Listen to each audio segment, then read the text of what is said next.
या देवी सर्वभूतेषु क्रांतिरूपेण संस्थिता नमस्तस्ये नमस्तस्ये नमस्तस्ये नमो नमः। में भगवत गीते की ये सुरुवात आहे।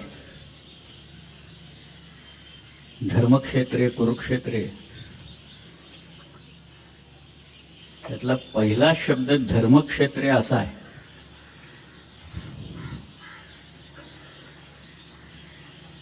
आणि लोक कसा गोंधळ घालतात त्याचं एक उदाहरण म्हणून मी सांगतो की विनोबांनी गीताई म्हणून त्याचा मराठी अनुवाद केला,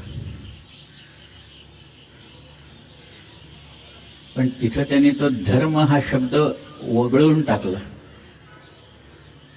आजही बऱ्याच ठिकाणी ही प्रथा चालत आलेली आहे, पण त्याने धर्मक्षेत्री म्हटलं नाही, त्या पवित्र कुरुक्षेत्री असं म्हटले त्यांनी तिथे।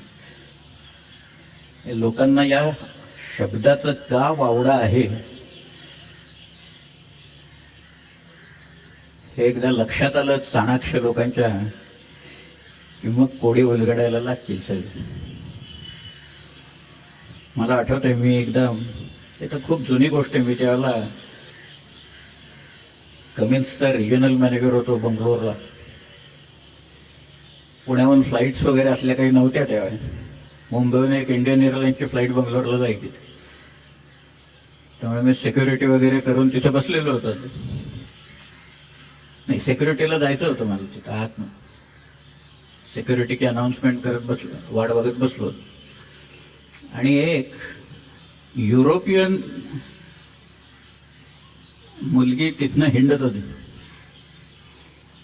पांढरी साडी नेसलेली होती ती, तिच्या गळ्यात एक शबनम बॅग होती, त्याच्यात काही पुस्तकं होती, अनवाणी होती, पायात चपला वगैरे काही नव्हते तिथे।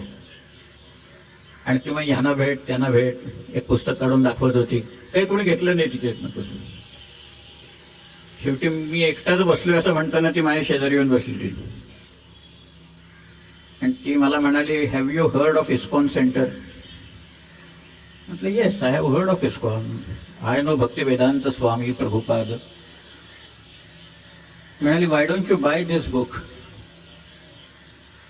These are the lectures of Bhakti Vedanta स्वामीची। असं म्हणून तिने एक एवढं पुस्तक काढलं जाडवर, फार सुंदर चित्र होते ते, त्यातली चित्र फार छान असतात त्या पुस्तकात। मी ते आपलं बघत होतो, ते काय सगळे भगवद्गीतेवरच सगळं निरूपण होतं। मी तिला म्हटलं किती किंमत आहे याची? ती म्हणाली 75 रुपये। मी गोष्ट 80 सालची सांगतोय ना तेव्हा। मी म्हटलं this is available for 1 rupee in Marathi. विनोबांची गीताही 1 रुपयाला मिळते म्हटलं। तिला म्हटलं काढ कुठला अध्याय तुला काढायचा, तो उर्दू मूल मदत शाखम काढला तिने, मी श्लोक म्हणून दाखवले आणि तिला अर्थ सांगितला। ती म्हणाली same has been written by Swamiji over here. म्हटलं दुसरं काय लिहिणार, नाही तर जे आहे तेच लिहिणार ना, आणखीन काय लिहिणार स्वामीजी? आपण हे 1 रुपयात म्हटलं आम्हाला मिळतं, तुम्ही 75 रुपये आमच्याकडनं इथनं काढता या सगळ्या याच्या। ती म्हणाली, आर यू अ प्रोफेसर? म्हटलं no, I am an engineer. मी आतापर्यंत लोक बघत होते बरं का आमच्याकडे बाकीचे सगळे काय चाललंय, यांचं एक बाबा बसला इथं आणि मग ती मुलगी त्यांनी। मग ती म्हणाली, okay I will give you 1 पिरियडिकल म्हणून एक बॅक टू गॉडहेड म्हणून त्यांचं एक पिरियडिकल दर महिन्याला काढायची, ते तिने मला दिलं। आणि ती म्हणाली, next time Wien you will come please visit our centre. त्यांचं जुहूला एक सेंटर होतं। मग मी आपलं हो वगैरे म्हटलं, आता काय माझी जरा परिस्थिती नाजूक झाली होती एकूण सगळे पाहिल्यावर, पण तिला जाताना मी म्हटलं I will tell you about a coincidence. म्हणाली काय? म्हटलं I am born on the day Lord Krishna was born. असं म्हटल्याच्या नंतर तिनं गळ्यातली शबनम उतरवली आणि माझ्या पाया पडली तिथं। मला आश्चर्य वाटलं, आता म्हटलं 4-5 लोक बाबा बाबा करत येत आहेत की काय इथं पाया पडायला। मग तेवढ्यात माझी अनाउन्समेंट झाली वगैरे अशी कारणं सांगत मी आत निघून गेलो। पण गीताई जी आहे किंवा गीता आहे ते आपण लहानपणापासून मुलांना शिकवत असतो। शेवटी श्रीकृष्णाचं जे आयुष्य आहे ते धर्म स्थापनेसाठीच गेलेलं आहे सर। पहिल्यापासून सांगतोय, अधर्मावर मात करण्याच्यासाठीच आहे, अविवेकावर विवेकानं मात करण्यासाठी, अन्यायाच्या विरुद्ध लढण्याच्यासाठी. आणि मुळात त्याच्यात हा जो अधर्म धृतराष्ट्र खेळत होता आणि त्याची मुलं सगळी खेळत होती, त्याच्या विरुद्ध श्रीकृष्णाने जे काही केलं तो खरं धर्म आहे त्यात. आणि त्याच धर्माचं पालन शिवाजी महाराजांनी तंतोतंत केलं. या भूमंडळाचे ठाई धर्मरक्षी ऐसा नाही, महाराष्ट्र धर्म राहिला काही तुम्हा कारण. मी भारतात बहुधा सर्व राज्यातनं गेलेलो आहे, पण मला केरळ धर्म, तमिळनाड धर्म, ओरिसा धर्म वगैरे असं काही कुठं दिसलं नाही. फक्त आपल्याकडे आहे. आणि ते सुद्धा राष्ट्र असं म्हटले बरं का, आपल्या राज्याला महाराष्ट्र म्हटले, दुसऱ्या कुठल्याही राज्याला राष्ट्र म्हटलेलं नाही. इतकं समर्थ हे राज्य आहे, इतकी समर्थ समृद्ध अशी परंपरा या राज्याला लाभलेली आहे. महाराष्ट्र राज्य आणि पुन्हा महाराष्ट्र धर्म. शेवटी महाराष्ट्र धर्म म्हणजे काय? अन्यायाविरुद्ध लढणं, त्याला वाचा फोडणं, हेच तर आहे शिकवलेलं. पण तरी सुद्धा शिवाजी राजांच्याकडे पाहायचा जो लोकांचा दृष्टिकोन, मी तुम्हाला आता शिवाजी राजांनी आयुष्यात काय काय केलं आणि काय काय नाही हे कृत्य सांगणार आहे. कदाचित काटा येईल तुमच्या अंगावर, कदाचित लोक म्हणतील हे थापा मारतायत वगैरे, पण मी तुम्हाला ते कुठे तेही सांगतो सगळं, कारण लोकांनी ते लपवलेलं आहे, दडकून ठेवलेलं आहे.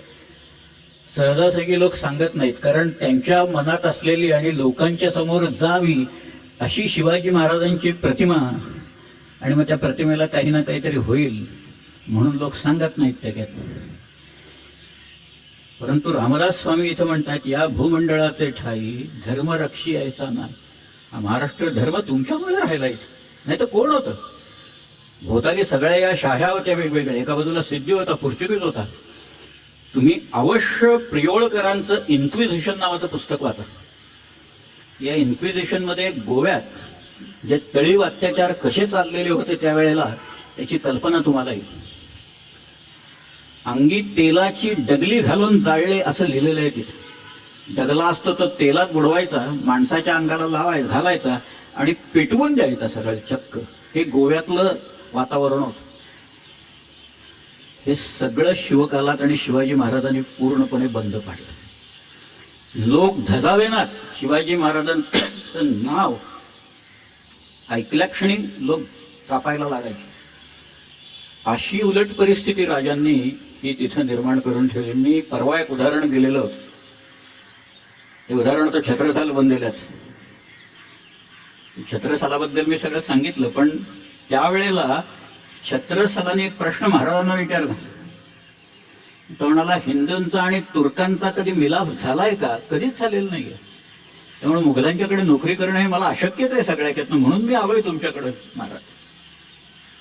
ते शिवाजीराजांना माहिती होतं म्हणून तो आला होता छत्रसाल त्याच्यात.